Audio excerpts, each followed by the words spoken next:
Assalamualaikum warahmatullahi wabarakatuh. Berikut merupakan langkah-langkah dari pengolahan data berupa penyajian data. Dengan data pertama yang kita olah yaitu data kualitatif.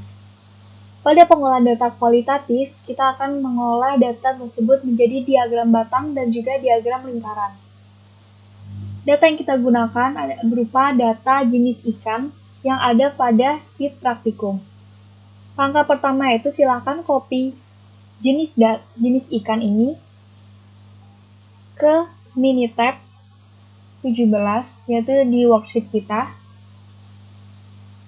Pada kolom C1 sebelum baris pertama.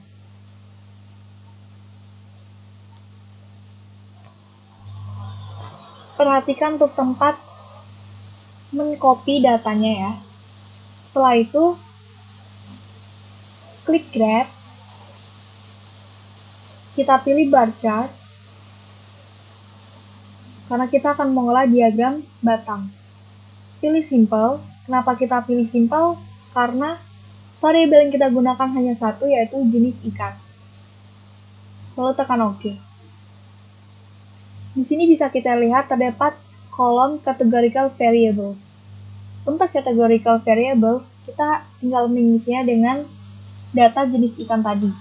Caranya yaitu di kolom sebelah kirinya terdapat C1 jenis ikan, kita tinggal klik 2 kali. Lalu akan muncul di kolom categorical variable seperti ini. Langkah berikutnya, klik labels, lalu isi title atau judul pada diagram batang.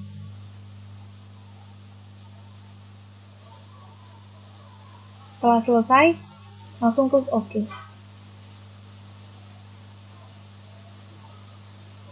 Maka akan muncul hasil seperti ini. Untuk interpretasi dari diagram batang sendiri, kita cukup menyebutkan hasilnya jumlah tertinggi dan juga hasil jumlah terendahnya. Contohnya seperti ini. Berdasarkan pengolahan data diagram batang, didapatkan hasil tertinggi yaitu jenis ikan barakuda dengan jumlah 14 dan juga yang terendah yaitu ikan kerapu dengan jumlah 10. Langkah berikutnya, kita akan mengolah jenis ikan menjadi diagram lingkaran. Yang pertama yaitu klik graph. Kita pilih pie chart atau diagram lingkaran. Isi categorical variable sama seperti kita mengisi categorical variables pada diagram batang. Jadi kita isi jenis ikan, tinggal kita klik 2 kali. Langkah berikutnya yaitu klik labels. Kita beri title atau judul untuk diagram lingkaran kita.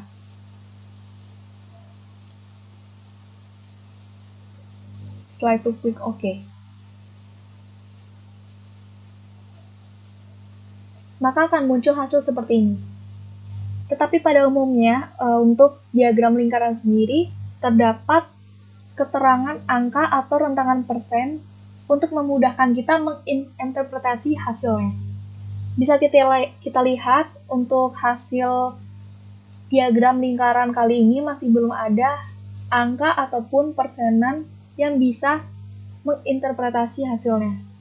Untuk memunculkan angka tersebut, kita klik lingkarannya, lalu klik kanan, klik Add, dan pilih Slice Labels.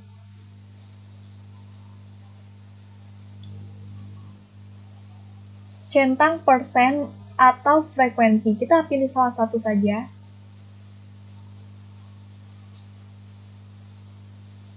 Tapi umumnya untuk diagram lingkaran yaitu persen. Tapi kita bisa menggunakan sesuai dengan kebutuhan kita. Lalu OK. Maka hasilnya akan muncul seperti ini. Untuk interpretasinya hampir sama dengan diagram batang, yaitu menyebutkan rentangan persen tertinggi dan juga rentangan persen terendah.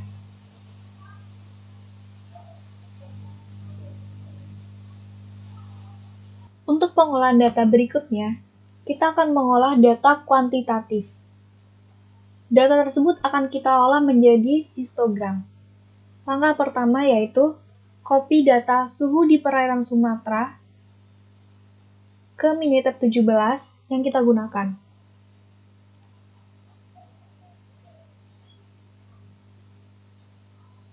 Setelah berhasil di-copy, klik graph, pilih histogram. Pilih simple, karena kita tidak memerlukan kurva.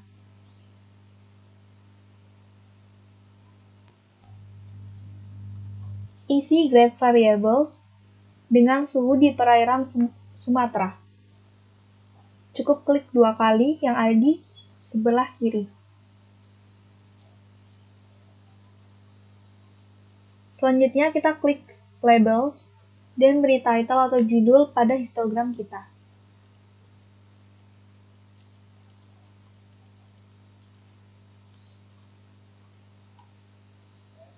Setelah itu klik OK. Maka akan muncul hasil seperti ini.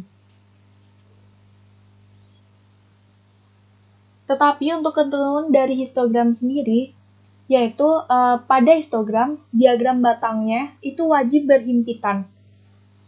Karena data yang berhubungan dengan batas atas dan batas bawah kelas, dan juga karena di sini terdapat kekosongan, maka interpretasi yang kita lakukan akan sedikit sulit. Jadi bisa dikatakan untuk histogram yang telah terolah ini masih belum benar. Untuk mendapatkan hasil yang benar, kita akan mengatur interval dan titik tengah kelas pada setiap diagramnya. Yaitu caranya kita klik batangnya dan klik kanan.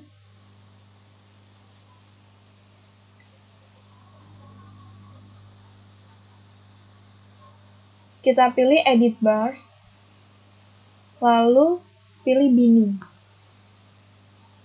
Untuk interval type, pastikan kita memilih yang midpoint, dan untuk interval definition, kita juga memilih midpoint.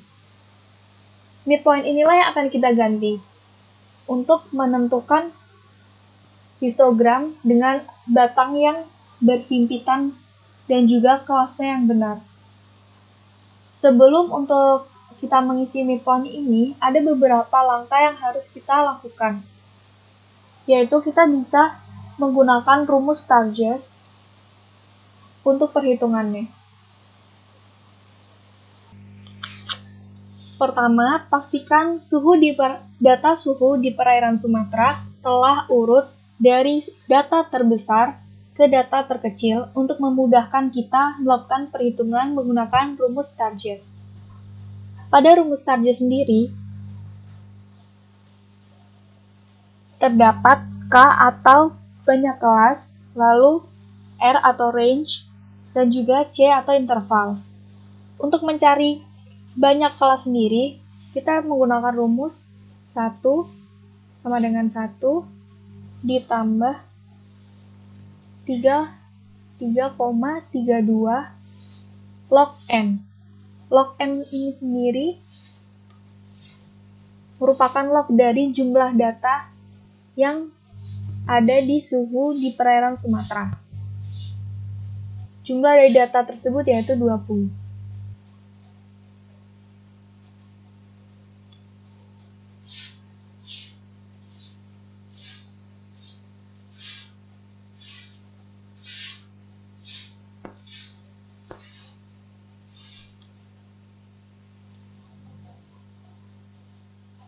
Lalu untuk range sendiri, kita bisa mencarinya lewat data terbesar dikurangi data terkecil.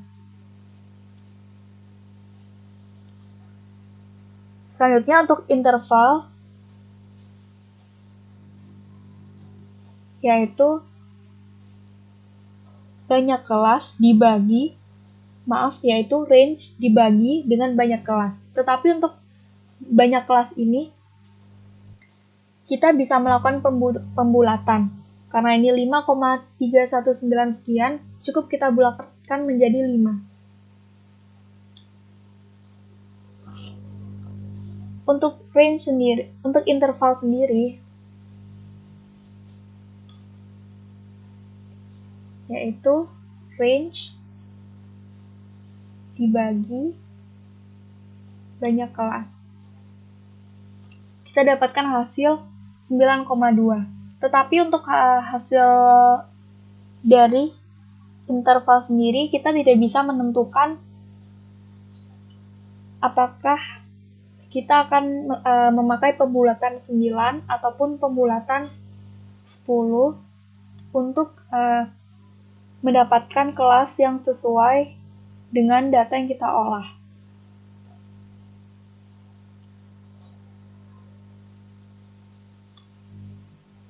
Jadi di sini untuk interval yang kita ambil dengan jumlah 9, kita akan mengecek dengan cara data terkecil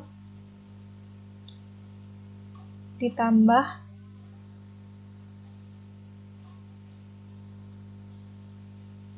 interval 9 tadi dikalikan dengan banyak kelas.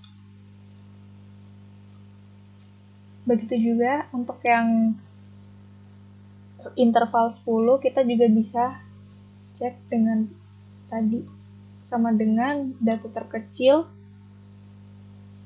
ditambah interval sendiri dikalikan banyak kelas. Dari dua hasil ini, kita bisa lihat untuk interval, kita akan memakai interval yang 10 karena hasilnya menunjukkan 62. Di sini kita melihat kenapa kita memakai 62 berdasarkan patokan dari data terbesarnya. Karena dari 62 ini sudah mencakup data 58, tetapi jika kita memakai interval yang 9 akan menghasilkan 57 dan data tertinggi di perairan Sumatera, data suhu tertingginya tidak masuk pada hitungan. Selanjutnya kita bisa langsung bikin tabel distribusi frekuensi dengan kelasnya sebanyak 5 kelas dengan interval 10.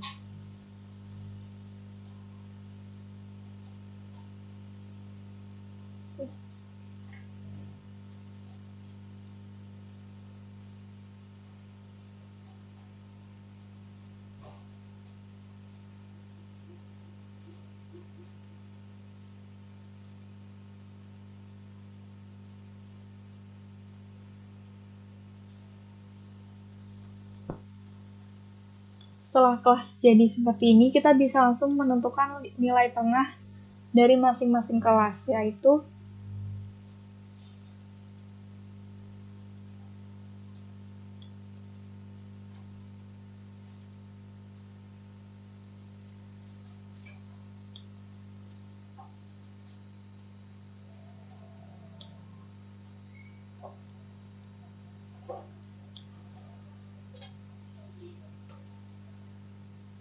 berikut merupakan data dan nilai tengah masing-masing kelas yang akan kita gunakan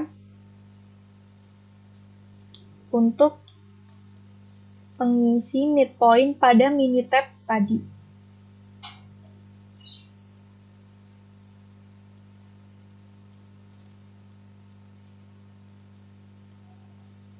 Lalu tekan OK. Maka bisa kita lihat hasilnya untuk pengolahan data histogram. Ini adalah hasil yang benar karena tidak ada kekosongan antar batangnya. Untuk interpretasinya sendiri masih tetap sama, yaitu cukup menyebutkan hasil dengan jumlah atau frekuensi tertinggi dan juga hasil atau jumlah dengan frekuensi terendah. Contohnya yaitu berdasarkan pengolahan data histogram, suhu di perairan Sumatera, suhu dengan rentangan 20 hingga 30 derajat Celcius berfrekuensi atau berjumlah 6, dan juga suhu dengan rentangan 50-60 derajat Celcius mempunyai jumlah atau frekuensi 2. Seperti itu.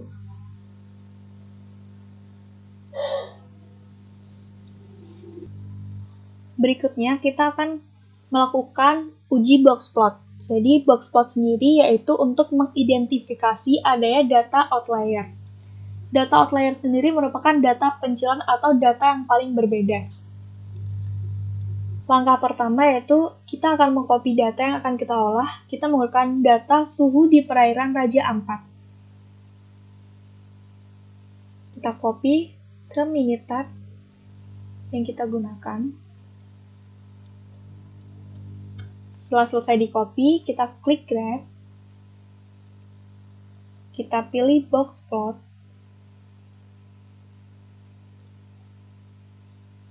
Kita pilih yang simple karena kita hanya menggunakan satu variabel.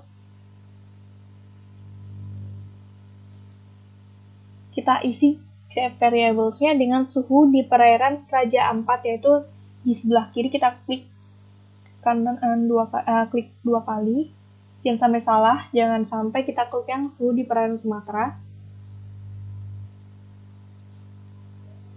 Setelah itu kita klik labels, kita beri title atau judul pada boxplot yang kita olah.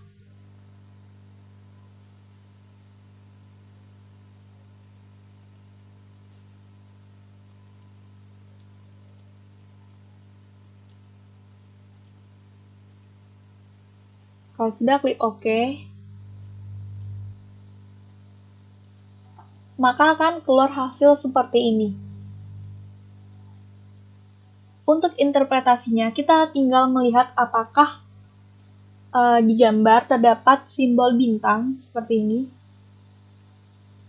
Apabila ada, ini menandakan adanya outlier. Jadi, simbol ini merupakan outlier symbol, dan suhu atau data yang merupakan data outlier yaitu 80 derajat Celcius. Untuk interpretasi boxplot sendiri, kita cukup menyebutkan berdasarkan pengolahan data boxplot atau pengolahan boxplot suhu di perairan Raja Ampat, terdapat outlier.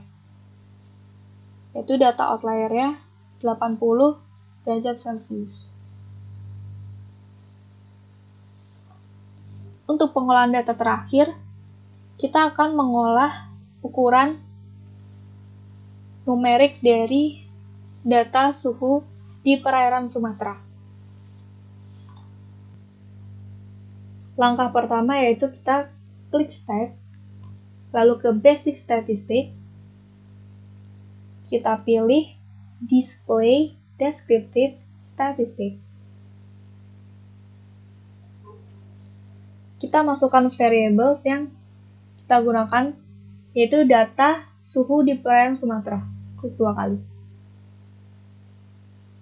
Setelah itu, pilih statistik. Kita pilih untuk pengukuran yang akan kita gunakan, yaitu kita centang mean, standard deviation, variance atau ragam, median, modus, nilai minimum maksimum. Kita uncentang yang tidak kita gunakan. Setelah itu, klik OK.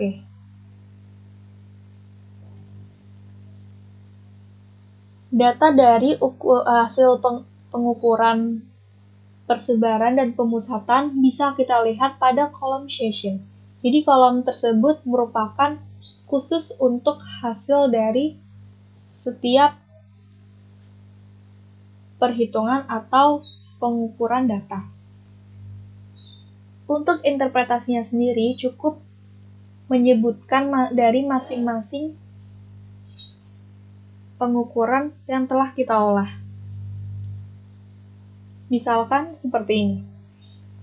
Berdasarkan hasil pengukuran pemusatan dan persebaran suhu di perairan Sumatera, didapatkan rata-rata yaitu 32,35 derajat Celcius dengan standar deviasi 12,44, dengan ragam 154,87, dengan median 31 derajat Celcius, dan untuk modusnya terdapat dua data yaitu 24 derajat Celcius dan 27 derajat Celcius.